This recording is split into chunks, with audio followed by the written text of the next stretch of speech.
Welcome. If you're looking to unmute a topic in your Telegram group using the latest PC update, you're in the right place. Sometimes important discussions get muted by accident, or maybe you just want to stay up to date with every conversation in your group.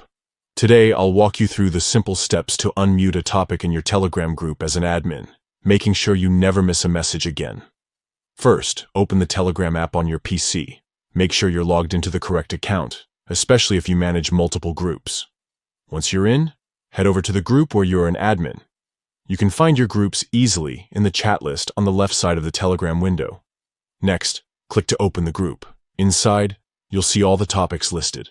These are the separate threads where different conversations happen. Scroll through the topics and find the one you want to unmute. If a topic is muted, you won't receive notifications for new messages in that thread, so it's important to unmute the ones that matter to you. Now, here's the key step. Right-click on the topic you want to unmute.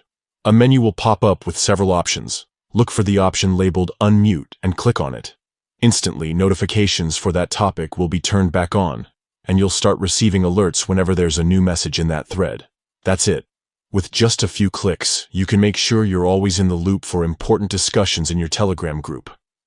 Managing notifications in Telegram has never been easier, and this update gives admins even more control over how they stay connected with their community. If you found this guide helpful, make sure to share it with other group admins who might need a quick refresher. Stay tuned for more tips on getting the most out of Telegram and keeping your group conversations organized and active.